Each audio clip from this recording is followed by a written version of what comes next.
Hammaga salom do'stlar. Bugun yana menga salom ishkim. Hammaga salom de. Aman salom sizlar bilan do'stlar aylar. Qanaqa do'st? Do'st yo'q-ku. Yo'q. Do'st, malak do'st, mana do'st. Aka de. Aka. Like bosinglar, obuna bo'ling. Uch qoldi. Do'stlar. Uch qoldi. Ukamning onasi uchib qoldi.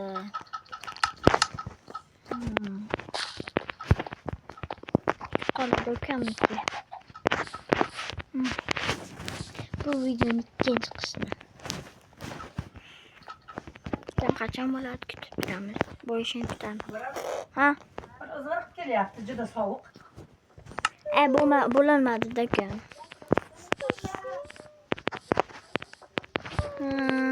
Kim yig'layapti-da? Nima qilamiz? Siz gapiryapsizmi? Aha. Nima qilamiz endi do'stlarim?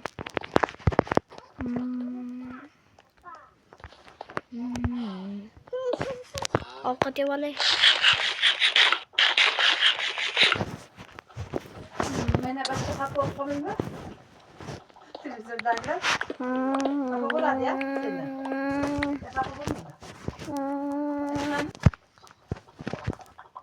İyi. Do'stlar nima qoldi? Bu videoning uchinchi qismi endi.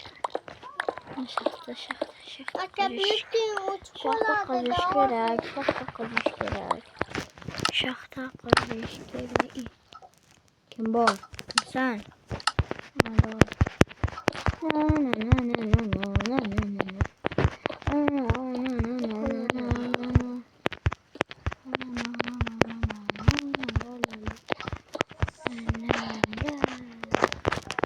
Do'stlarim qanday mana buni sizga bildiray.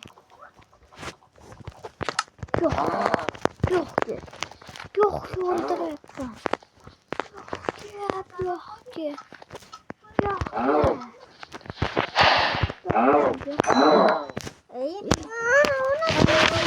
Hozir xayrlashma. Xafaqmi? Nima bo'ldi? Nima? Böyle canın çıksana. O ne bir kadar.